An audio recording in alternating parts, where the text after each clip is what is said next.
রহমাতুল্লিল আলামিনের উপরে বেয়াদবিমূলক আচরণ কথাবার্তা বলছে। আরে টাঙ্গাল জেলা হইল না, এদিকে হইল না, নয়তো আমার নবীর দুশ্মন রে দেখা দিতাম সে তার মান কয় ফুটা দুধ খাইছে দেখে দিতাম। পুলিশ করে মায়েরা অভ্যাস জানাবো, হাটাদারি মাদ্রাসা আমার উস্তাদেরকে হাত দিছিল, কিচ্ছু রাখি নাই, কোনো ভয় নাই, জীবনে মস্ত হব, একদিন না একদিন কবরে যাবো, কিন্তু হাসপাতালের মাঠে নবীর সামনে যেন বুক পাইতে বলতে পারি, নবী গো আপনার আশে হয়ে পড়ছি, আপনার জন্য জীবন দিছি, রাজি আছেন কিনা বলেন? নারে তাকবীর।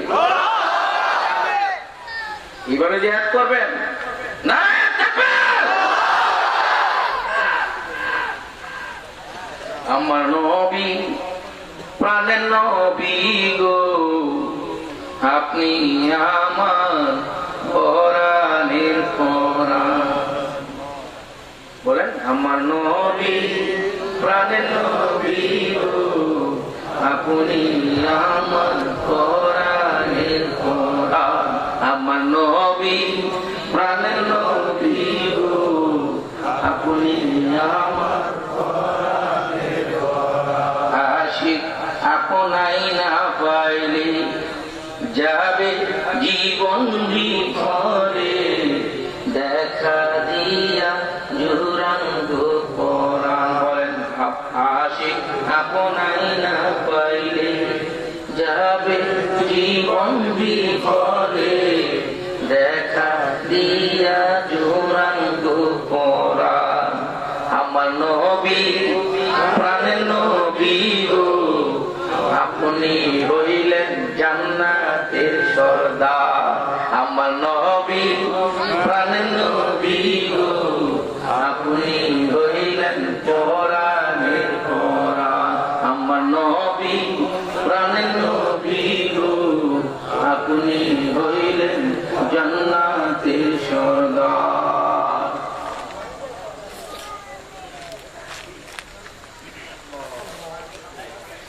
পারদিঘি পূর্বপাড়া যুব সমাজের উদ্যোগ সবচেয়ে বড় দোয়া। আপনারা যারা এই শব্দটা মাঝে মাঝে বলবেন আলহামদুলিল্লাহ, তাদের কপালে কি হয় জানেন?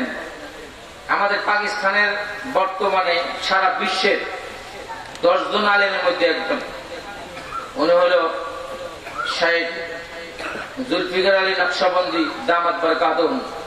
উনি 32 খন্ডের একটা কিতাব লিখছেন, পুরো 32 খন্ডটাই আমার কাছে আছে, আলহামদুলিল্লাহ বলি। এর 11 নম্বর খন্ড ইসলাম ও সংস্কৃতি।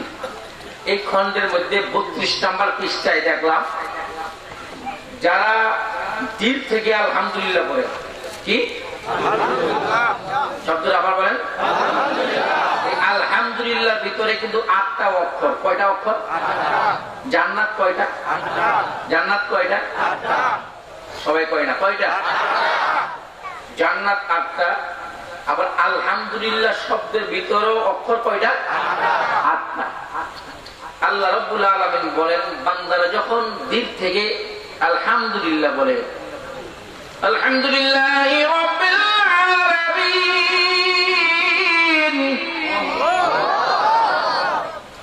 আলহামদুলিল্লাহ বলে, সঙ্গে সঙ্গে ওই বান্দার জন্য বেহেশতের 8টা দরজা খুলিয়ে দেওয়া হয়। তাহলে কত দামি শব্দ আল্লাহ পাক আমাদের এখানে নিয়ে আসছেন। এটা আল্লাহ তাআলার দয়া। মুসলমান বানাইছেন, এইটাও আল্লাহ তাআলার দয়া। সুস্থ রাখছেন, এইটাও আল্লাহ তাআলার দয়া। আজকে এশার নামাজ এখন কয়টা বাজে? প্রায় 9টা। এই পর্যন্ত সুস্থ রেখে হায়াত দারাজ করছেন, এটাও আল্লাহ তাআলার দয়া। প্রত্যেকের মুখের মধ্যে 32টা দাঁত আছে, এটাও আল্লাহ তাআলার দয়া। আলহামদুলিল্লাহ পর। অন্য নবীর উম্মত না বানাইয়া শ্রেষ্ঠ নবী রাহমাতুল্লিল আলামিনের উম্মত বানাইছেন। এবারে বলেন ওয়াজ মাহফিলে বসে রাখাইছেন, গুনাহ মাফের মজলিসে বসাইছেন, বলেন শুকরিয়ার উপরে শুকরিয়া। কতবার আপনার জন্য জান্নাত খোলা হইতেছে, কতবার খোলা হইতেছে। আমার বান্দা, আল্লাহ তাআলা বলেন যে আমার বান্দাদের জন্য পাকদিঘি যুব সমাজের উদ্যোগে মাদ্রাসা মাহফিলে ওরা বলছে, ওরা যতবার আলহামদুলিল্লাহ বলবে ততবারই প্রত্যেকটা মানুষের নাম আমার জান্নাতের দরজার মধ্যে লিখে দিবি। এটা আমার কিন্তু বানানো কথা না। আপনারা এখানে যারা বসছেন, স্টেজে যারা বসছেন, যারা আশেপাশে আছেন, বয়ান শুনতেছেন, প্রত্যেকের নাম আজকে জান্নাতের দরজায় উঠে গেছে। খুশি না বাজার? অল্প না বেশি? আমরা দিয়ে দিবেন না ভাই, বুঝতে পারবেন। এখানে যে বসছেন এটা তাকদীরের ব্যাপার। কি আমাদের রহমতের নবীর সাথে আবু তালেব বেচারা এত কষ্ট করছেন নবীজির জন্য, এত কষ্ট করছেন, এরপরও কালিমা নসিব হয় না। কষ্টের একটা নমুনা দেব। আমার বয়ে কিছু ধার আছে, কিন্তু আমি সব মজলিসে গিয়ে কথা বলতে পারি না, মানুষটা ছোট, কিন্তু আমার বয়ানের ধার আছে। আমার কথা আমার দিকে তাকায় থাকতে হবে, আমার কথাগুলো বুঝার চেষ্টা করতে হবে। এদিক সেদিক টাকাটা কি করবেন আমার জন্য বেশি ভালো, আমি তাড়াতাড়ি এখান থেকে উঠে চলে যেতে হবে। কথা ঠিক কিনা? আপনারা পাকদিঘির মানুষ আমার খুব ভালোবাসেন, আমি জানি। পাকদিঘির মানুষ প্রত্যেক জুম্মার নামাজে থেকে আমার মসজিদে জমা পড়ে, এত দূর থেকে গিয়া। আলহামদুলিল্লাহ করেন না? তো বলেন তো, পাকদিঘির মানুষগুলোকে যখন আমি দেখি তখন তার জন্য আমার অন্তর থেকে দোয়া আসে না? আমি প্রত্যেকটা জমার মধ্যে পাকদিঘির নাম নিয়ে দোয়া করি। বেটারা আলহামদুলিল্লাহ করেন না? কইলে গুণ হইব, বেটিরা শুনবো। যদি আমি আল্লাহর কাছে বলি, প্রভু পাকদিঘির মানুষ 2 কিলোমিটার পাড়ি দিয়ে আমার জুম্মার নামাজে আসছে। আল্লাহ আজকের মোনাজাতের পর ওই লোকটারে, পাকদিঘির মানুষগুলোকে তুমি নিষ্পাপ বানাইয়া বাড়িতে বেরাও। এই দোয়া করি কিনা? দোয়া করি। শুনেন, উজিবু দাওয়াতাদ দাঈ ইযা দাআনি, কুরআনের আয়াত। কোন প্রার্থনাকারী প্রার্থনাই, যে কোনো মানুষ প্রার্থনা করুক, অর্থাৎ মুসলমান যারা প্রার্থনা করে, কোন প্রার্থনাই আল্লাহ ফিরিয়ে দেন না। হয়তো দুনিয়াতে, নয়তো আখিরাতে, নয়তো নগদ, নয়তো বাকি। এক সময় আল্লাহ দিবেন।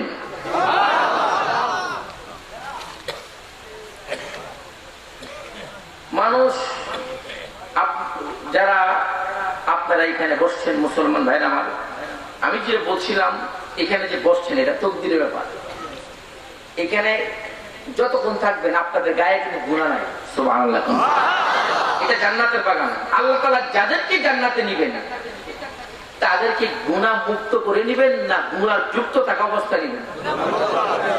আচ্ছা, এখানে বেহেশতের বাগান, এখানে চতুর্পাশে ফেরেশতারা আপনাদের গুনাহ নিয়ে দাঁড়ায় রয়েছে। সুবহানাল্লাহ করুন না? কোন দেশে আইলাম ঠেলা দিয়ে সুবহানাল্লাহ কয় করে বেটারা? সুবহানাল্লাহ কর। 2 পাশে 4 পাশে ফেরেশতারা গুনাহ নিয়ে দাঁড়ায় রয়েছে। তাফসীরে কাবীর আল্লামা ফখরুদ্দিন রাজি রাহমাতুল্লাহ আলাইহি লেখেন, ওয়াজ মাহফিলে, মাদ্রাসায়, মসজিদে, দ্বীনি মজলিসে, বৈঠকে যারা বসে তাদের গায়ে গুনাহ থাকে না? থাকে না? তো এখানে যারা জমে বসে থাকে, শুরু থেকে নিয়ে শেষ পর্যন্ত থাকে, তাদের গুনাহ একেবারে মুক্ত করে নিষ্পাপ বানায় আল্লাহ তাআলা করে নেয়। কারণ গুনাহ কি সুঘ্রাণ না দুর্গন্ধ? গুনাহ কি সুঘ্রাণ না দুর্গন্ধ? বেটারা বুঝে হইনা কথা কই, উল্টা পাল্টা লাগায় না বেটারে, বেটি করেন না।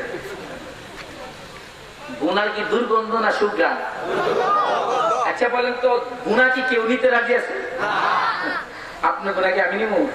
পাকদিঘির মানুষের যতই ভালোবাসে, যদি কয় হুজুর আপনার এত বেশি ভালোবাসেন, একটু গুনাহ নিয়ে যান, নেমু। আমার গুনাহ আপনি নিবেন? আপনাদের বাপ মা আপনাদের গুনাহ নিবে? গুনাহ নিবে? গুনাহ নিবে না। তো ফেরেশতারা আল্লাহর কাছে, আল্লাহ 4 ঘন্টা ধরে বসে রইছে, এই বান্দাদের যা গুনাহ করছিল সারাদিন সারা রাত, শুরু কাল থেকে যে গুনাহ কইরাইতেছে, যে গুনাহ দুর্গন্ধ আল্লাহ সইতে পারতেছে না। আমার আল্লাহ ডেকে ডেকে বলেন, আমার বান্দারা ওয়াজ মাহফিলে বসে রইছে, কুরআন হাদিসের আলোচনা শুনে আমার দরদ মাখা ওয়াজ মাহফিলে বসে রয়েছে, তাদের গুনাহ তাদের গায়ে দেই, এটা আমি আল্লাহ চাই না।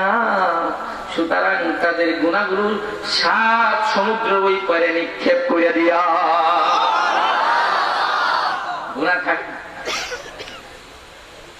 গুনাহ কেউ নেয়ও না। কিতাবের মধ্যে দেখলাম এক স্বামী স্ত্রী খুব মহাব্বত ভালোবাসা, স্বামী তো বিছানায় অসুস্থ, স্ত্রী কয়েকে তোমার আমি এত ভালোবাসি, তুমি ছাড়া আমার জীবন অন্ধকার, একেবারে অন্ধকার, জীবনের চেয়ে বেশি ভালোবাসি। স্বামী কয় কি হয়তো পরীক্ষা করে দেখি তো আমার কেমন ভালোবাসে। ওই বাড়িতে ছিল একটা শাড়ি, গামলা আছে না, গামলা চিনেন নি আপনার?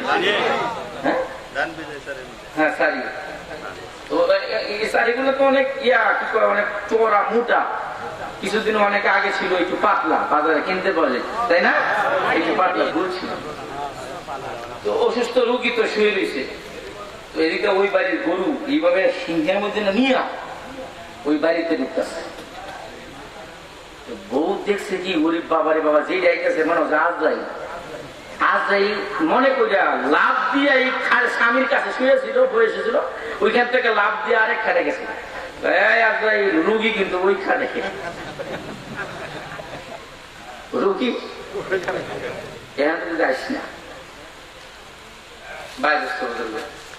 মহাব্বত সব কার জন্য? কথা বলেন। বলছিলাম এটা হলো তকদির, তকদিরের একটা বিষয়। আবু তালেব এত কষ্ট করছেন, এরপর কপালে ইসলাম নাই, এই পরিমাণ কষ্ট করছে। তাফসীরে কুতুবিতে আল্লামা কুতুবী রাহমাতুল্লাহ আলাইহি একটা ঘটনা উল্লেখ করছেন। রাসূলের যখন 8 বছর বয়স, শুনতেছেন তো? ঘুমাবেন না তো? আচ্ছা, 8 বছর বয়স, তো রাসূলের গায়ে এই জায়গার মধ্যে একটা ফুটাও ছিল। কি ফুটা?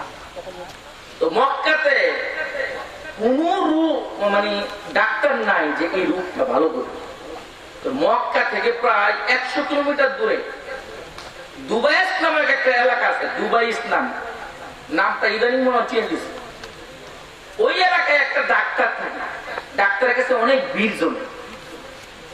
100 কিলোমিটার দূরে, তখন তো আর এত যানবাহন কিছু ছিল না।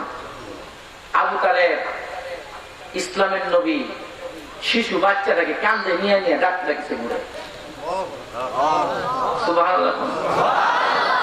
তো মক্কার ডাক্তাররা বললো, আবু তালেব তুমি তো লিডার, তোমার বাতিজার চিকিৎসা করতেও ভয় লাগে, ওই গুটা এত ওষুধ দিয়ে ভালো হয় না।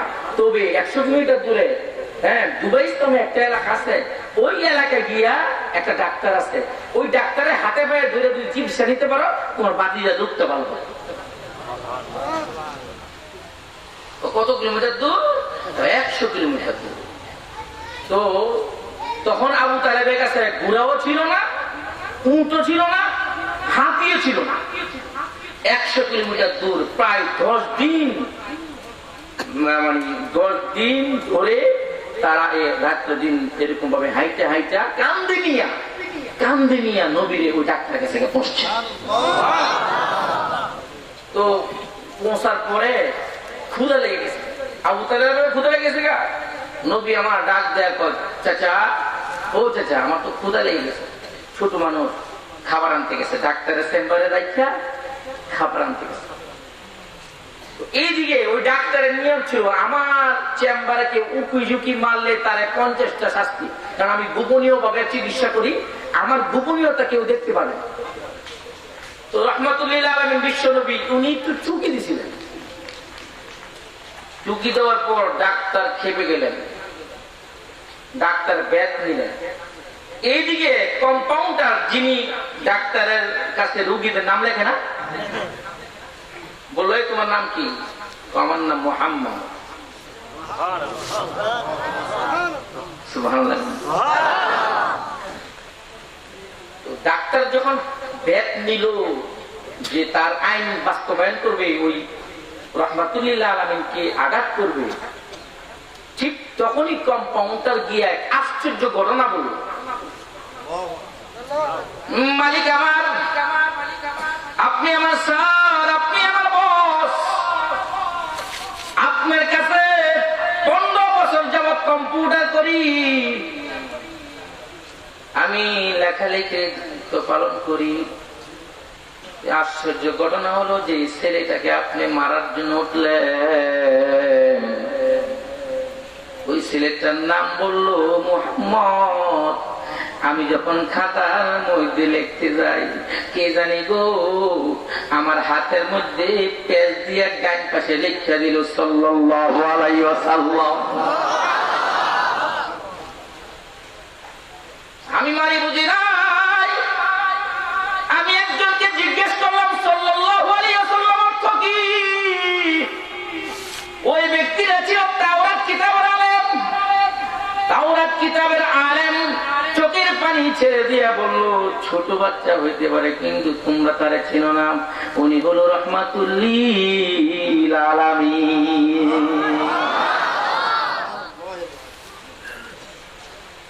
ডাক্তার ব্যাটটা নিয়ে রাহমাতুল লিল আলামিনকে মারবে, ঠিক সেই মুহূর্তে আবু তালেব দৌড়ে এসে ডাক্তারের পায়ের মধ্যে দৌড়ে কয়, ও ডাক্তার সাহেব, আমার জীবন দিতে রাজি আছি, কিন্তু আমার জীবনের বিনিময় হইল আমার জীবন থাকতে আমার এই 3 বাতিজার গায়ে একটা টাচ লাগতে আমি দেব না। ডাক্তার গো, আমারে মারো, তোমার ডাক্তারের যত আইন আছে আইনগুলো আমার উপরে প্রয়োগ করো, কিন্তু আমার এই 3 বাতিজার গায়ে আমি একটা ঠাস লাগতে দিব না। লা ইলাহা ইল্লাল্লাহ, লা ইলাহা ইল্লাল্লাহ, লা ইলাহা ইল্লাল্লাহ, লা ইলাহা ইল্লাল্লাহ, লা ইলাহা ইল্লাল্লাহু মুহাম্মাদুর রাসূলুল্লাহ। আপনারা এখানে বসছেন, এটা মানে আপনাদের অনেক তকদির। আবু তালেবের তকদিরে এত খেদমত করছেন, তারপরেও কালিমা হয় নাই। আবু জাহেল কাছে ছিল। ভাই দোস্ত বুজুর্গ, একদিন আবু জাহেল রাস্তা দিয়া একজন আবু জাহেলের একজন লোক দাওয়াত দিছে। তো আবু জাহেলের একটা নিয়ম ছিল, যেই দাওয়াত দেয় তার একটা মূর্তি উপহার দেয়। কি দেয়? তুলি তুলি দিয়ে রং টং দিয়া তার ভগবান মূর্তি, তো তাগো ভগবান মূর্তি কি ভগবান। তো কান্দে নিয়ে ছুটছে, কান্দে নিয়ে ছুটার পরে রাস্তায় যাওয়ার পরে প্রস্তাব ভগবান কান্দে নিয়ে প্রস্তাব করে বেরোবি না, ভগবানের না এক গাছের গোড়ায় রাইখা তো স্ট্যান্ডিং পজিশনে পশ্চিম দিকে ফিরা প্যান্টের গুদাম খুইলা শুরু করছে। প্যান্টের গুদাম চিনছেন কি? প্যান্টের গুদাম খুইলা শুরু করছে। এখন ওই কিরে প্রস্তাব করি সামনে, আওয়াজ দেওয়ার পিছনে, পিছনের দিকে তাকায় দেখে কি তার ভগবান তার যে মূর্তি যে কাঁঠাল গাছের গুড়ায় রাখছিল বা যে কোনো একটা গাছের গুড়ায় রাখছিল, ওই কুত্তা আবার দেখবেন কি সব জায়গায় প্রস্তাব করে না, দেখবেন কি আড়াল খুঁজে, পর্দা খুঁজে, পর্দা খুঁজে করে বলে পর্দা খুঁজে না, দেয়াল খুঁজে। তো কুত্তা রাস্তাতে যাইতেছিল, দেখি একগুলো কাঁঠাল গাছ বা কি একটা গাছ আরো কি জানি একটা খাড়ায় রয়েছে, একেবারে ভগবানের চেহারা বরাবর ঠ্যাং শুধু। এখন আবু জাহেল প্রস্তাব করতেছে। আবু জাহেল কয় কি রে আওয়াজ, প্রস্তাব করি সামনে, আওয়াজ পিছনে। সব একটা কথা খেয়াল রাখবেন, কুত্তা সবসময় একসাথে সব প্রস্তাব করেন, এখানে আড্ডা, এখানে এক পা, এখানে 100 টাকা 200 টাকা ইটু করে করে করে কিনা বলে ইটু করে করে। তো সেদিন আবু জাহেল বলছিল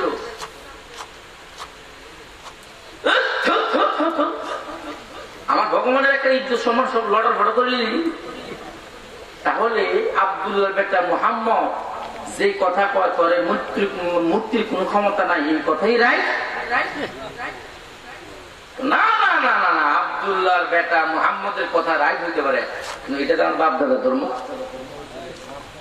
তকদিরে তো থাকতে হবে।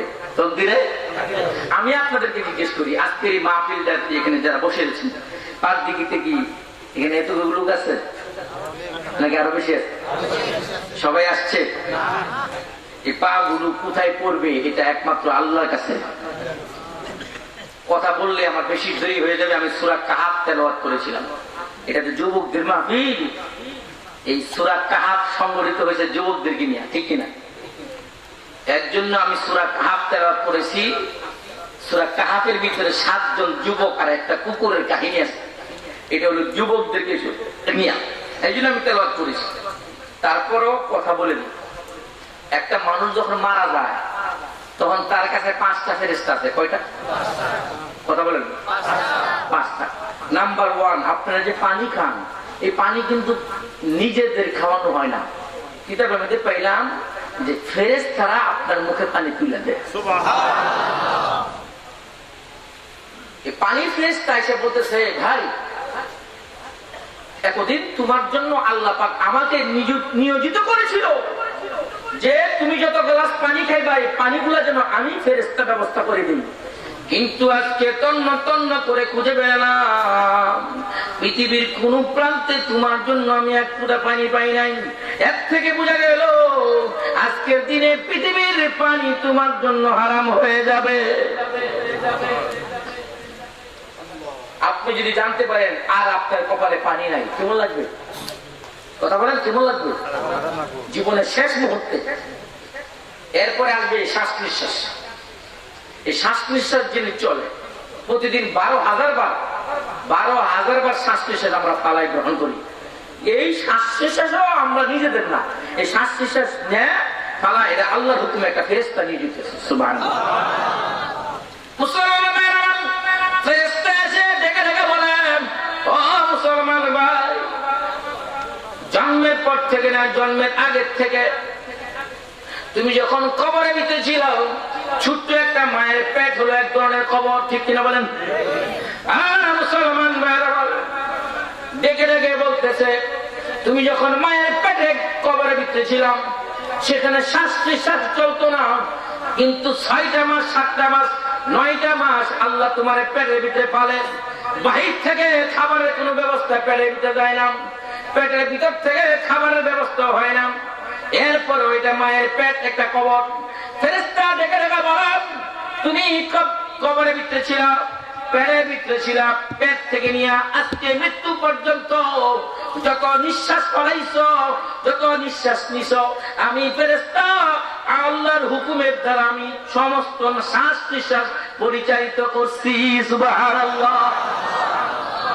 আজকে আমি তন্ন তন্ন করে খুঁজে বেড়ালাম, পৃথিবীর এদিকে সেদিক গেলাম, কোথায় তোমার জন্য আমি শ্বাস নিঃশ্বাস পাইলাম না। বোঝা গেল কিছুক্ষণের মধ্যে তোমার জীবনের পরে শ্বাস নিঃশ্বাস বন্ধ হয়ে যাবে।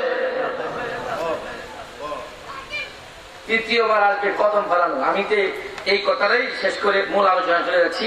তৃতীয়বার আসবে হলো কদম ফেলানো। আপনারা যে কদম ফেলান না, কাইট দেন না, কাইট বাংলা ভাষায় কাইট করে, এইটা কিন্তু আপনার আবার ক্ষমতা নাই।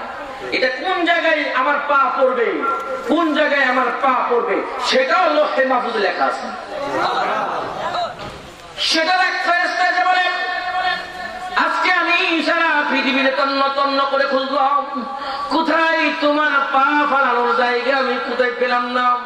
এতদিন তো আমি পার দিকে যাইতাম, ফতেপুরে যাইতাম, মির্জাপুর যাইতাম, সব জায়গায় মাঝে মধ্যে কোন রাস্তার মধ্যে দেখতাম তোমার নাম লেখা, এর জন্য তো তোমার পা গুলো ওইখানে নিয়ে যাইতাম। মুসলমান ভাইরা, আজকে আমি তন্ন তন্ন করে খুঁজে বেড়ালাম, কোথায় কোন তোমার নাম নাই। বুঝা গেল আজকের দিন থেকে তোমার কদম ফেলানোর জায়গা দুনিয়াতে হারাম হয়ে গেল। এর জন্য মৃত্যুর আগে 5টা ফেরেশতা আছে, এরকম বলতেছে। শেষ ফেরেশতা আজরাইল। আজরাইল দেহের ভিতরে 2 প্রত্যেক দেহ থেকে রক টাস টাস করে ছিঁড়া জানটা বের করে নিয়ে যায়। মুসলমান ভাইরা, এই জন্য আপনারা যেখানে আসছেন এটা কার হুকুমে? এটা আপনাদের তকদিরটা ভালো, বলেন আলহামদুলিল্লাহ। সম্মানিত হাজরিন, আমি আপনাদেরকে সামনে সূরা কাহাফ তেলাওয়াত করেছি। এটা যুবকদের শানে আল্লাহ পাক এই সূরা কাহাফ নাযিল করেছেন। এই সূরা কাহাফ শানে নজুল অনেক কিছু, কিন্তু আমার সময় খুব শর্ট। কয়টা পর্যন্ত? 10টা না? আমার সময় 10টা নাকি 10:30? আচ্ছা, অল্প সময়। হ্যাঁ, বুজুর্গ খুব খেয়াল করে কথাটা বুঝবেন। আপনার এখানে 30 বছরের আগে বা 40 বছর আগে যুবক বলে, 40 বছরের পরে বার্ধক্য বলে। 40 বছর আগে আপনারা যারা আছেন তারা কি যুবক? তারা কি শাবুন, যুবক। হাদিস শরীফে আসছে একটা যুবকের একটা সেজদা আর বৃদ্ধ লোকের 1000 সেজদা। যুবকের একটা সেজদার দাম বৃদ্ধর 1000 সেজদার থেকে আল্লাহর কাছে যুবকের একটা সেজদার দাম বেশি। বৃদ্ধ লোকেরা 1000 সেজদা দিবে, যতটুকু আল্লাহর প্রিয় হবে তার চেয়ে বেশি প্রিয় হবে যুবকরা একটা সেজদা দিয়া। সূরা কাহফ যে শানে নজুল আজকে আমার বলার সুযোগ নাই। যে কথাগুলো আমি আপনাদের সামনে বলবো বিদায় আমি নিয়ত করে এসেছি, এগুলো বলতে গেলে শানে নজুল যদি বলতে যাই তা আমার সময় হবে না। শুধু মূল ঘটনার দিকে আমি চলে যাচ্ছি। সূরা কাহফটা যে বিষয়ে নাযিল করা হয়েছে, ওই বাদশার নাম ছিল দাকিয়ানুস। কি ছিল? খুব খেয়াল করে কথাটা বুঝবেন। দাকিয়ানুস, দাকিয়ানুস ছিল হিন্দু ধর্ম, খ্রিস্টান ধর্ম, বৌদ্ধ ধর্ম, 3 ধর্ম তার ছিল, তার বংশের মধ্যে ছিল, তার দেশে ছিল। কিন্তু ইসলাম ধর্ম not accept near of the government, অর্থাৎ ইসলাম ধর্ম আল্লাহকে আল্লাহ বলে জানা, রসুলকে রসুল বলে জানা, নামাজ কালাম পড়া, রোজা রাখা, এগুলো ওই বাদশার দরবারে বাদশার এলাকায় করা যাবে না। নাউজুবিল্লাহ বলেন না? খেয়াল করে কথাটা বুঝেন। তো মন্ত্রীদের 7 জন ছেলে ছিল। কয়জন? মন্ত্রীদের ছেলে ছিল। মন্ত্রীদের ছেলের ভিতরে লা ইলাহা ইল্লাল্লাহ আওয়াজ ভিতরে বাজত। সুবহানাল্লাহ। মুসলমানের বাদশা অ্যানাউন্স করে দিল, আমার দরবারে, আমার এলাকায়, আমার দেশের ভিতরে কেউ আল্লাহ নাম নেওয়া যাবে না, রসুলের নাম নেওয়া যাবে না, নামাজ কালাম পড়া যাবে না। নাউযুবিল্লাহ বলেন। 7 জন যুবক তাদের ঈমান বাঁচানোর জন্য, আমার আল্লাহর মনোনীত দ্বীন ইসলামকে রক্ষা করার জন্য রাতের অন্ধকারে একজন একজন করে ঘাটতি নিয়ে রাজ দরবার ত্যাগ করে একটা গাছের নিচে আশ্রয় গ্রহণ করলো। আশ্রয় গ্রহণ করার পর একজন একজন করে যখন 7 জন হলো, তখন একজন আরেকজনের পরিচয় জিজ্ঞেস করতেছে, বললো আমিও রাজার ছেলে, আমিও মন্ত্রীর ছেলে। 7 জন যখন একত্রিত হলো, 7 জন বলে আমরা তো দ্বীনের জন্য, ইসলামের জন্য ঘর ছাড়ছি, সবাই মরণের আগ পর্যন্ত এক দাঁড়িতে থাকবো। সুবহানাল্লাহ বলেন। মুসলমান ভাইরা, ইসলামের জন্য, ইসলামের জন্য ঘর থেকে বের হইছেন। যদি কোন সময় ডাক আসে, কোন সময় উপর থেকে, আমাদের উপর থেকে ইসলামের জন্য, নবীর জন্য, দ্বীন রক্ষা করার জন্য ডাক আসে, তখন ঘরের মায়া, বিবির মায়া, সন্তানের মায়া ত্যাগ করে রাজপথে বুকে তাজা রক্ত দেওয়ার জন্য কে কে প্রস্তুত আছেন? আল্লাহকে দেখান। এটা কি ক্ষণস্থায়ী না স্থায়ী? আল্লাহ কিন্তু বাংলাদেশে মুসলমানদের কোন পরীক্ষাই নেই। পরীক্ষা হবে সামনে, পরীক্ষা হবে সামনে। বুকে তাজা রক্ত বিলিয়ে দিবেন তো ইসলামের জন্য, আল্লাহর জন্য। কথার প্রসঙ্গ কথা বেড়ে যায়, তাহলে আমার মূল আলোচনা চলে যাবে। আমাদের মুতার যুদ্ধে, মুতার যুদ্ধে নাকি কোন যুদ্ধের নামটা আমার পুরোপুরি খেয়াল আসছে না, 3 জন সাহাবীকে আল্লাহ রাসূল সেনাবাহিনীর প্রধান বানাইলেন। সাহাবীর মধ্যে একজন সাহাবীর নাম কোরআন শরীফে আছে, যেটা যায়েদ ইবনে হারিস। আর কোন সাহাবীর নাম কোরআন শরীফে নাই। খুব খেয়াল করে কথাটা বুঝেন। যায়েদ ইবনে হারিসকে বললেন তুমি হলো প্রধান সেনাপতি। এরপরে দ্বিতীয়বার ও যদি শহীদ হয়ে যায় তাহলে জাফর ইবনে আবু তালেব সেনাপতি। জাফর ইবনে আবু তালেব শহীদ হয়ে গেলে আব্দুল্লাহ ইবনে রাওয়াহা হলো তৃতীয় সেনাপতি। এখন রাসূল যখন 3 জনকে সেনাপতি বানাইলেন, এই 3 জন বুঝে নিলেন আমাদের এই যুদ্ধই জীবনের শেষ যুদ্ধ। আমি যে কথাটা বললাম, ওই 7 জন যুবক আল্লাহর জন্য বের হইলেন। আল্লাহর জন্য যারা বের হয়, আল্লাহ পাক তাদেরকে দুনিয়া থাকা অবস্থায় জান্নাত দেখায়। রাজি আছি? কথা বলেন।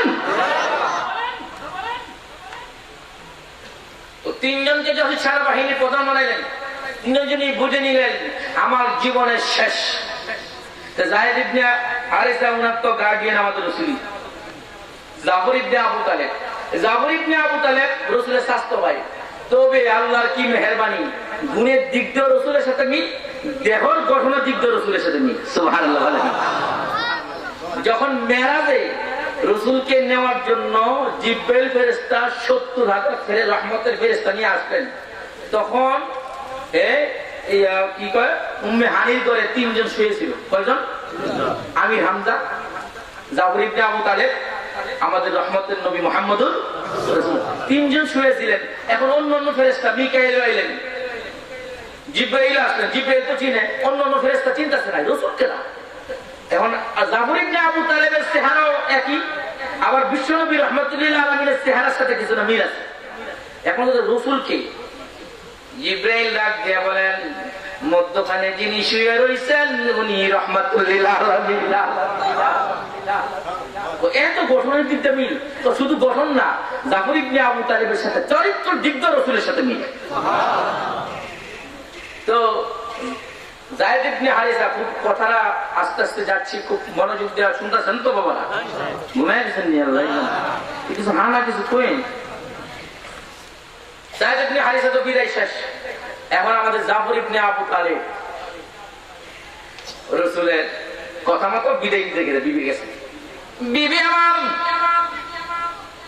বিশ্ব নবী রাহমাতুল্লিল আলামিন আমার সেনাপতি বানায় দিছে। বুঝতে পারছি রে বিবি, জীবনে কোনদিন আর তোমার সাথে সাক্ষাৎ হবে না। বিবি ডাক দিয়ে কয়, স্বামী গো আসো, 2 জনে মিলে একসাথে একটু দোয়া করি। দোয়া শুরু করে দিয়েছে। বিবি ডাক দিয়ে কয়, সবসময় তুমি দোয়া করো, আমি বিবি আমিন বলি, আজকে আমি দোয়া করব, স্বামী গো তুমি আমিন বলবা। জাফর ইবনে আবু তালেবের স্ত্রী দোয়া করতেছে, প্রভু আমার স্বামীরে বিজয়ী বানাইয়া আমার কাছে ফিরত দিও।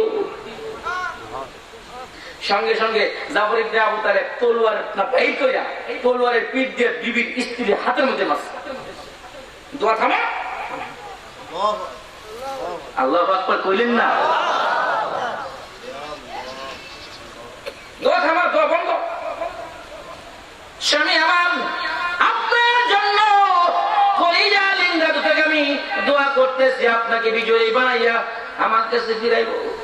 না না না, বিশ্বনবী রাহমাতুল্লিল আলামিন দোয়া করছে আমি শহীদ হব। রাসূলের বিরুদ্ধে তোর দোয়া কবুল হইবে না, আর দোয়া কবুল হোক আমি আবু তালেব, জাফর ইবনে আবু তালেব চাই না।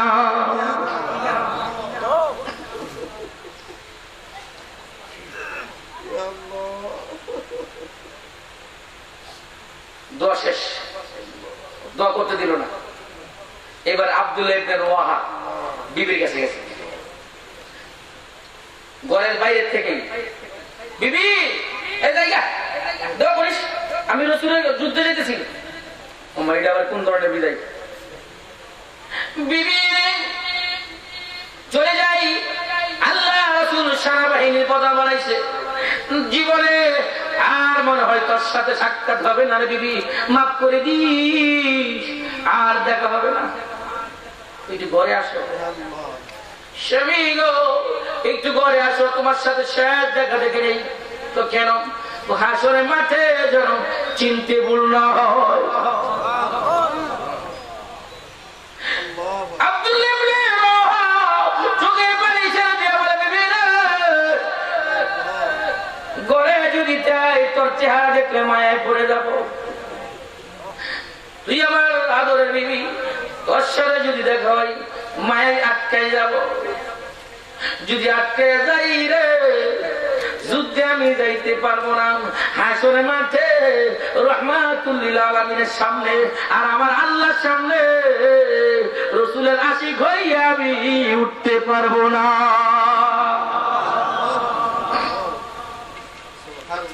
ঘরে আমি যাব না। বিবিরা দিয়া কয় ঘরে আসতে আমি আমার মায়ায় জালে কইলাম, প্রেমের কথা বলে ভালোবাসার কথা বলে আমি স্বামী গো তোমার আটকাবো না। তুমি আমি জীবনের শেষবারের মতো তোমার একবার দেখে নেই, হাসরের মাঠে যেন তোমার চিনতে ভুল না হয়। জাফর ইবনে আফজাল আব্দুল ইবনে রওহাম চোখের পানি ছেড়ে দিয়ে ডাক দেয়া কয়, বিবিরে দেখতে হবে না, শেষ দেখা দেখতে হবে না। আমি যদি আল্লাহর দ্বীনের জন্য ইসলামের জন্য শহীদ হয়ে যাই তাহলে কঠিন হাসরের মাঠে আল্লাহ নিজ দায়িত্বে তোর আর আমার দেখা করাইয়া দিবে। লা ইলাহা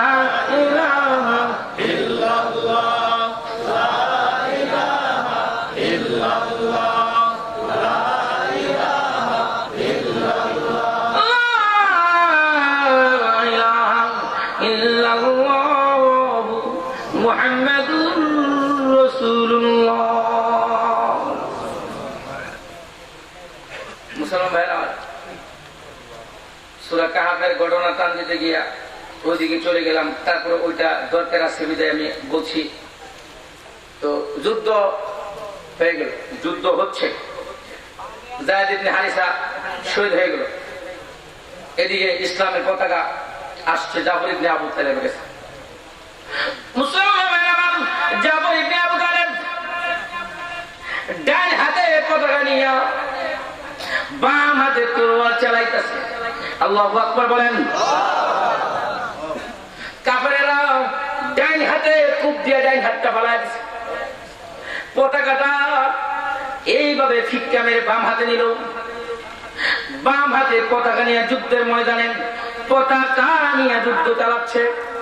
মুসলমান ভাইয়ের আমার বাম হাতের পতাকা নিয়ে মুখের মধ্যে নিল। মুখের মধ্যে এরকম যুদ্ধের রঙে গিয়া বাম হাতে তলোয়ার চালাইতে চালাইতে কাফেরেরা বাম হাত কাইতে নিচে ফেলাই দিল। এখন পাও আছে, এক পায়ের মধ্যে ভেড়া দিয়া জাফর ইবনে আবু তালেব যুদ্ধের ময়দানে যুদ্ধ চালাইতেছিল। এইভাবে হাত কাটে, পাও কাটে, সব কিছু কাটার পর মুখের মধ্যে পতাকা নিয়ে যুদ্ধের ময়দানে দেহটা পড়ে রয়েছে। আব্দুল্লাহ ইবনে রওয়াহা লাফ দিয়ে চিৎকার দিয়া জাফর ইবনে আবু তালেবের কাছে গিয়া বলেন, জাফর ইবনে আবু তালেব আমি জানি শহীদ যারা হয়ে মরে না, তুমি শহীদ হয়ে গেলাম, পতাকাটা আমাকে দাও। আমার জীবন থাকতে ইসলামের পতাকা মাটিতে পড়তে দেব না, মাটিতে আমি পড়তে দিব না। তৃতীয় সেনাপতি আমি, আমাকে দাও। মুসলমান আব্দুল্লাহ ইবনে রওয়াহা হাতে নিল পতাকা। যুদ্ধ করতে করতে শহীদ হয়ে গেছে, 3 জন শহীদ। এদিকে জাফর ইবনে আবু তালেবের 8 বছরের একটা শিশু ছিল, সন্তান। এখন শিশুরা তো বাবা মা করে গেছে, বেশি একটা বুঝে না। এখন দৌড়ায় গিয়া 2 দিন হয়ে গেছে, 3 দিন হয়ে গেছে, কোনো খবর নাই। যুদ্ধের অবস্থা খুব খারাপ, হ্যাঁ, খবর নাই। এদিকে রাসূলের কাছে আবু তালেবের জাফর ইবনে আবু তালেবের ছোট্ট একটা ছেলে গিয়া বলতেছে, চাচা চাচা আমার বাবা কই, বাবা ঘর আসতেছে না। কন্ত রাসূলের কলিজাটা কেমন লাগে। আমার বাবা যুদ্ধে গেছে, আমার বাবা যুদ্ধে গেছে, এখনো ফিরে আনে না। 2 দাঙ্গা শুরু করে দিল। আল্লাহ,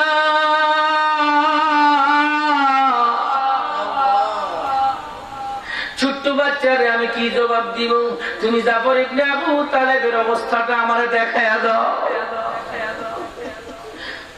রহমাতুল নবী দোয়া করলেন আল্লাহর কাছে, আল্লাহ রাব্বুল আলামিন জাফর ইবনে আবু তালেবের অবস্থাটা দেখাই দিলেন।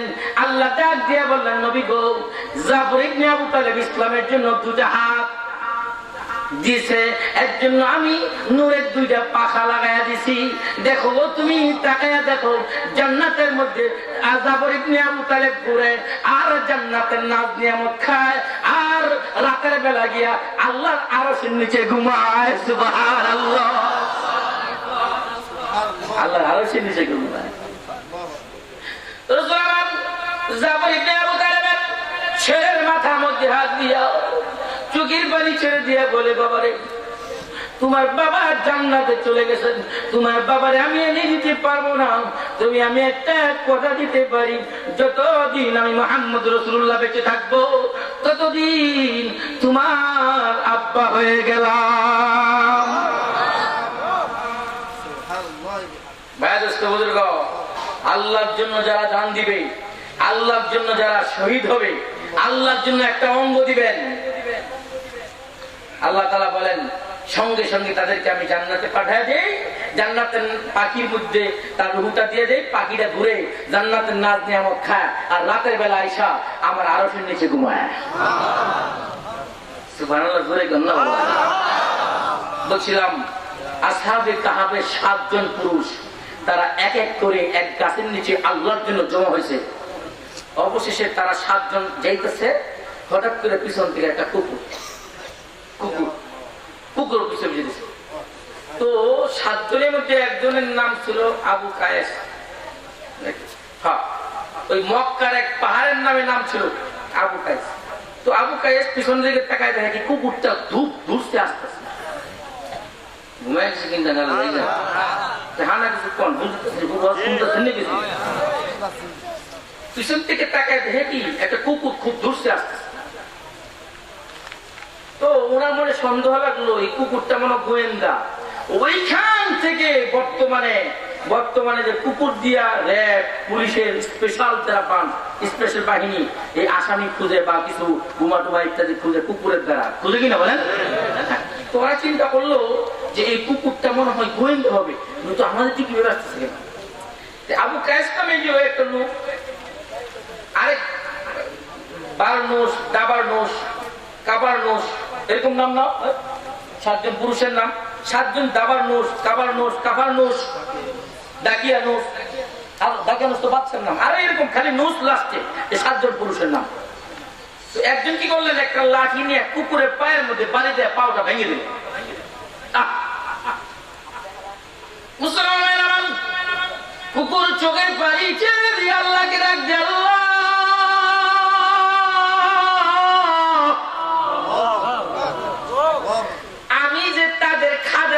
তারা জানে না, তারা মনে করেছে আমি তাদের দুশমন। আল্লাহ গো, আমার কুকুরের জবানটা একটু মেহেরবানি করে খুলে দাও, আমি যেন 7 জনকে আমার মনের ভাষা খুলে বলতে পারি। আমার মাওলা কুকুরের ভাষা খুলে দিলেন। কুকুর ডাক দিয়ে বলে, ও 7 জন যুবক, তোমাদের দিলের ভিতরে যেমন আল্লাহর মুহাব্বত, আমি না একটা নাপাক প্রাণী হইতে পারি, আমার দিলের ভিতরে আমার আল্লাহর মুহাব্বত। তোমরা কোনো চিন্তা করো না, চিন্তা করতেছো আমি বুঝি সরকারের লোক, দেশের প্রধানমন্ত্রীর লোক, আমি বুঝি গোয়েন্দা। না না না, আমি চিন্তা করলাম তোমরা 7 জন যুবক বুকের মধ্যে ঈমান লালন কইরা, ঈমানের শিকল লালন কইরা ঘর থেকে বের হইছ। আমি চিন্তা করলাম সারাদিন তোমরা ক্লান্ত শান্ত হবা, রাত্রে বেলা ঘুমাইবা, আর আমি কুকুর তোমাদের রাতের বেলা পাহারা দিয়া চৌকিদারি ডিউটি পালন করবো। আমি চৌকিদারি ডিউটি পালন করবো, চৌকিদারি ডিউটি পালন করবো। এই কথাটা জন্ম করি 7 জনের ব্রেন সদা হয়ে গেছে। 7 জনের ভিতরে যিনি বাড়ি বাসলো, তারা কুকুরটাকে কাছে আনলো, একটা কাসন্দি দিয়া পাওয়া ভালো করলো। এই 7 জন যুবক পাহাড়ের নিচে আসতে চলে গেল। এখানে অনেক কথা, আমি সেদিকে তো না, মূল কথাটা বলতেছি। এই 7 জন যুবক ঘর থেকে বেরিয়েছে কিসের জন্য? কথাই তো কয় না, কিসের জন্য? দিনের জন্য, ইসলামের জন্য, আল্লাহর জন্য। কিসের জন্য? এই যে যুবকরা, 5 দিকের যুবকরা যে মাহফিল দিয়েছিল, কার জন্য? তাদের কোনো ব্যাংক ব্যালেন্স হবে এটা দিয়ে লাভ হবে? এই যুবকরা কার জন্য দিছে? আল্লাহর জন্য দিছে। ভাই, আল্লাহর জন্য যদি কেউ নিজেকে হেফাজত করে, আল্লাহ রাব্বুল আলামিন আসমানের পুরস্কারটা দুনিয়াতে নাজিল করে। দেখেন, আমাদের রাসূলের পরবর্তী 2 যুগের, 2 যুগ বলতে 2 জন, হযরত আবু বকর সিদ্দিক, হযরত ওমর। ওমরের জমানায় ওয়ালিমান খাফা মাকামা রাব্বিহি জান্নাতান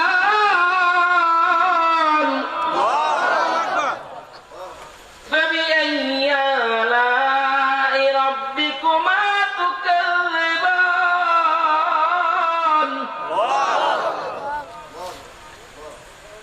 একজন যুবক, হয়তোবা আপনাদের কাছে আমি এই কথাটা বলেছিলাম, যেহেতু যুবক সঙ্গে উদ্যোগে তাইলে আমি এই যুবকের বিষয়টা টান দিলাম।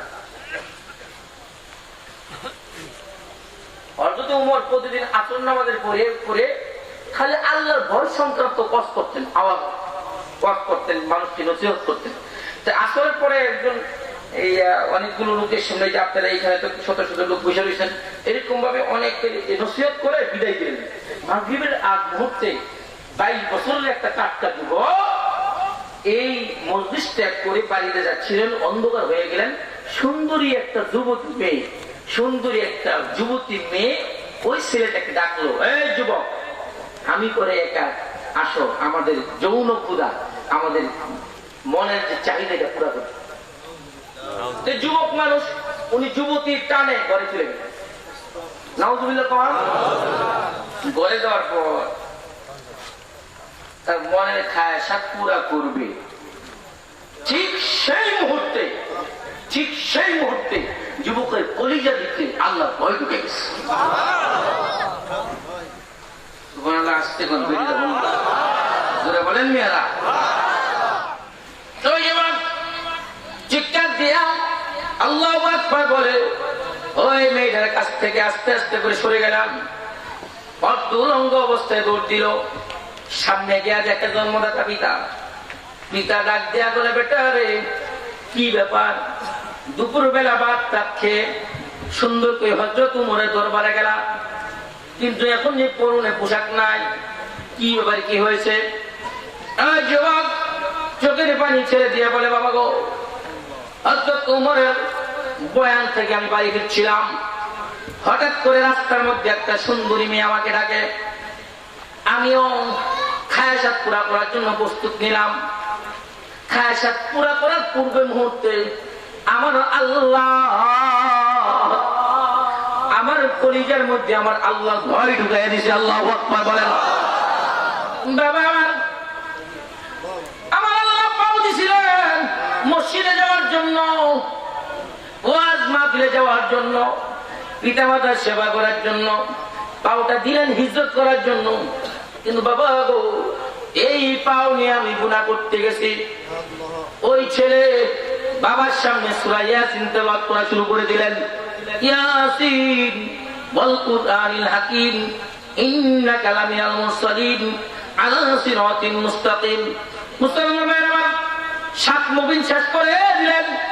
ইয়াসিন সূরা শেষ করার পর কলিজা বাইটা এখানে মারা যায়। ইন্নামাল আমালু বিল খাওয়াতিম। সুবহানাল্লাহ বলেন। লোকটা জান্নাতি না জাহান্নামী? জিজ্ঞাসা দিয়ে বলেন, কথা বলেন। জীবনের শেষ সময়টা গেছে তার ইয়াসিন সূরার উপরে। তকদিরটা কত ভালো, তকদিরটা কত ভালো। বায়তুস বুজুর্গ, এরকম লোক বর্তমানে অনেক আছে।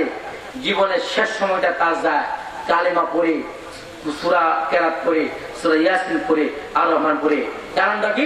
সারা জীবন ভালো করছে। আমি একটি কথা মাঝে মধ্যে বলে থাকি, খেয়াল করে কথা বুঝবেন। সামনে যত গুনাহ আছে, সামনে যত গুনাহ আসছে আমাদের, গুনাহ করলে মজা, গুনাহ করলে সাজা, গুনাহ করলে মজা, তৎক্ষণাৎ মজা, আর গুনাহ করলে আল্লাহর কাছে সাজা আছে কিনা বলেন? আল্লাহর কাছে সাজা। তো মজা লাগার কারণে আমরা সবাই গুনাহ করছি, না সাজার ভয়ে গুনাহ শাস্তি? কথা কয় লাগে? মজা লাগার কারণে গুনাহ। 20 বছর বয়সে মজা লাগলো, গুনাহ করলাম, 25 বছর বয়সে মজা লাগলো গুনাহ করলাম, 30 বছর বয়সে মজা লাগলো গুনাহ করলাম, 35 বছর বয়সে মজা লাগলো গুনাহ করলাম, 40 বছর বয়সে মজা লাগলো গুনাহ করলাম, 45 বছরে মজা লাগলো গুনাহ করলাম, 50 বছর বয়সে মজা পাইলাম গুনাহ করলাম, 60 বছর বয়সে মজা পাইলাম গুনাহ করলাম, 65 বছরের মাথায় আজরাইল আসবে। আমি আপনাদেরকে জিজ্ঞেস করি, সামনে গুনাহ আসছে, মজা লাগাকে গণনে গুনাহ করছি, আল্লাহর কাছে পাস না ফেল? কথা বলে না বুঝেননি গুনার কথা? আমার কিছু কম, সারা জীবন গুনাহ করলাম, সামনে গুনাহ আসছে, সাজার ভয়ে গুনাহ সারি নাই, মজা লাগার কারণে গুনাহ করছি, আল্লাহর কাছে পাস না ফেল? কথা বল সবাই, পাস না ফেল? জীবন ভর গেছে fail fail to fail fail to fail. 65 বছর বয়সে আমার সামনে আজরাইল আসলো, এখন কি ফেলের টিকিট পাবো না পাশের টিকিট পাবো? কথাটা কি বুঝাইতে পারলাম? আচ্ছা, মনে করেন 20 বছর বয়সে আমার সামনে একটা সুন্দরী মেয়ে আসছে, আমি গুনাহ করি নাই, আল্লাহর ভয়ে সাজার ভয়ে গুনাহ সারছি, তাহলে পাঁচটা ফেল? 20 বছরের বয়স পাস, 25 বছর বয়সে এরকম গুনাহ করি নাই, সাজার ভয়ে আল্লাহর ভয়ে গুনাহ করি নাই, পাস। 30 বছর বয়সে পাস, 35 বছর বয়সে পাস, 40 বছর বয়সে পাস, তারপর 45 বছর বয়সে পাস, 50 বছর বয়সে পাস, 55 বছর বয়সে পাস, 60 বছর বয়সে পাস, 65 বছর বয়সে পাস, 70 বছরে আজরাইল আসলো, এখন কি ফেলের টিকিট পাবো না পাশের টিকিট পাবো? জীবন ভর মেহনত করার পরে অনেক পাশের টিকিট, আর জীবন ভর ফেল ফেল করলাম, মৃত্যুর সময় জাহান্নামের টিকিট পেয়ে মরতে হবে। আর সারা জীবন আল্লাহর ভয়ে সাজার ভয়ে গুনাহ সারলাম, আল্লাহর ভয়ে সাজার ভয়ে গুনাহ সারলাম, তাহলে 5 টু 5 70 বছর বয়সে ইমানের টিকিট মানে পাশের টিকিট পায় কবরে যাব। কথাটা কি বুঝাইতে পারলাম?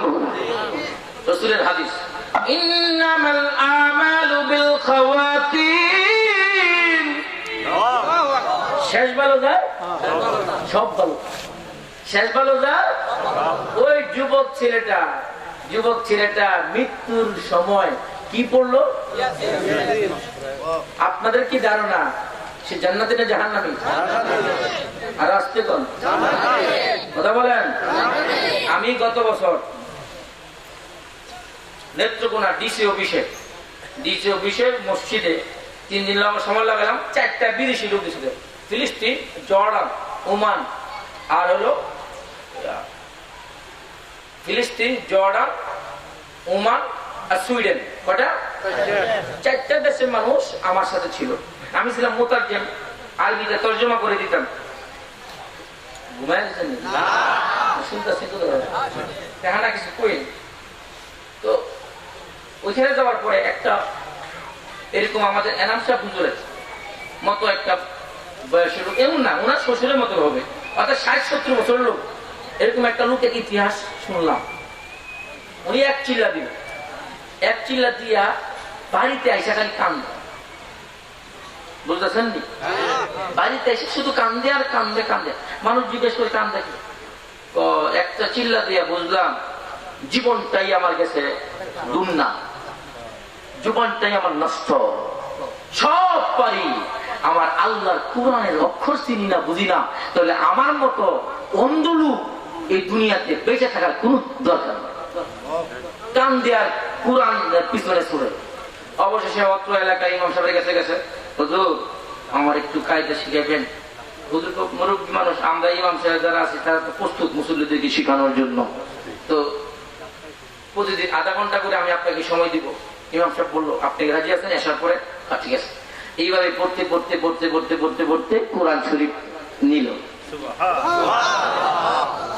আর আসতে কোন জোরে বলেন, কোরআন শরীফ নিল। তো এখন প্রতিদিন মেহনত করে 1 পারা করে পড়ে 30 দিনে কয় খতম হচ্ছে? এইভাবে 1 বছর অতিবাহিত হইতে না হইতে তার কয় খতম গেছে? প্রতি মাসে 1 খতম হলে 12 মাসে 12 খতম দেওয়ার পরে রমজান মাস আসছে 27 রাত্রে। কোন রাত্রে? 27 রাত্রে আসলো। 27 রাত্রে সারা রাত্র নামাজ পড়ছে। ভোর 3টার দিকে স্বামী আর স্ত্রী, বৃদ্ধ বিদ্যা, স্বামী স্ত্রী। এখন বিবি একটু ঘুমায় গেছিল, স্বামী বলতেছে, বিবি গো আজকে ঘুমাইস না, আজকে জামাই বমিল্লাস, এমন তো হতে পারে আজকে রাতটা তোর আর আমার জীবনের শেষ রাত।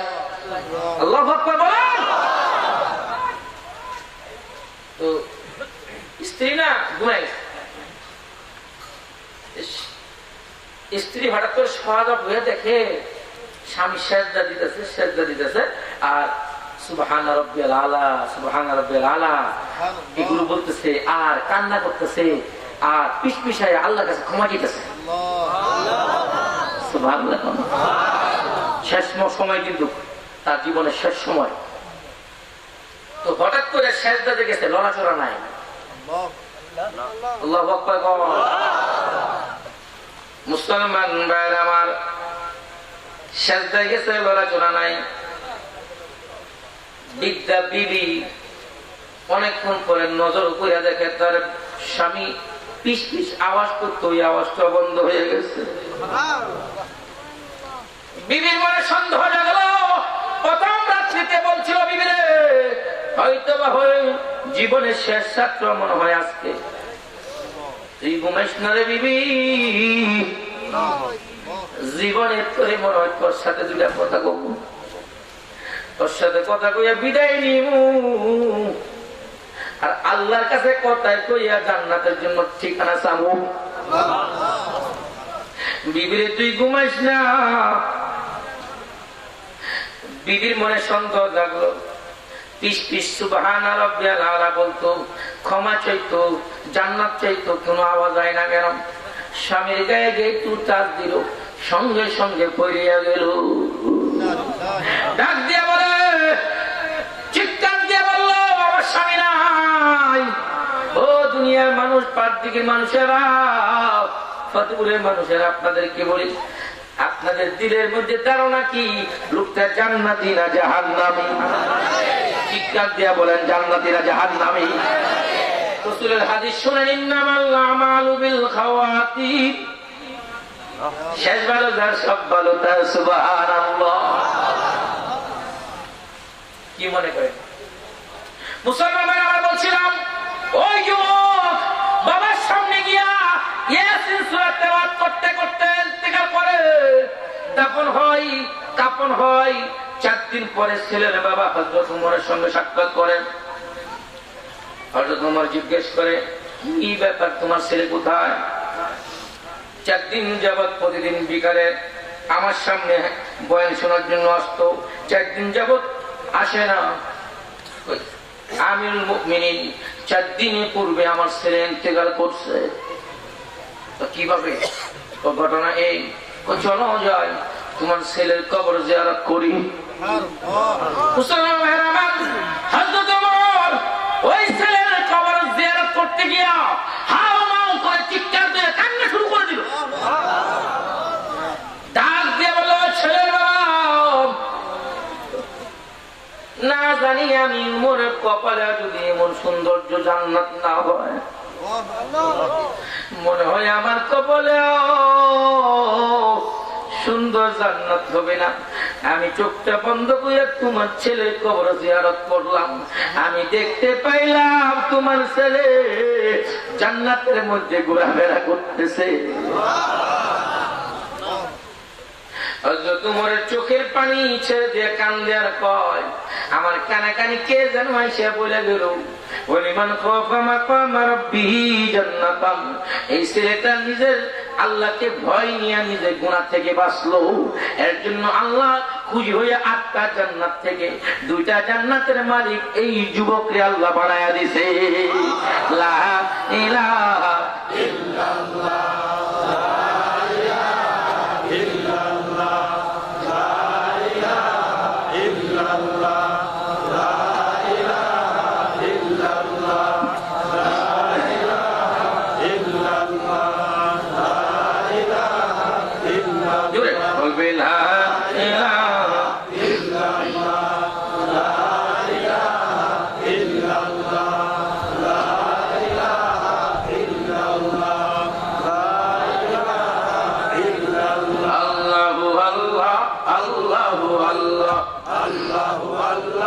আল্লাহ আল্লাহ আল্লাহ আল্লাহ আল্লাহ আল্লাহ আল্লাহ আল্লাহ আল্লাহ আল্লাহ আল্লাহ আল্লাহ আল্লাহ আল্লাহ আল্লাহ আল্লাহ আল্লাহ আল্লাহ আল্লাহ বেশি করে হয়ে যাবে আল্লাহ আল্লাহ আল্লাহ আল্লাহ আল্লাহ আল্লাহ আল্লাহ আল্লাহ আল্লাহ আল্লাহ আল্লাহ আল্লাহ দয়াল আল্লাহ গো নামে ডাকিলে গো পাবো তোমারে আল্লাহ আল্লাহ আল্লাহ আল্লাহ আল্লাহ আল্লাহ আল্লাহ আল্লাহ আল্লাহ আল্লাহ আল্লাহ আল্লাহ আল্লাহ আল্লাহ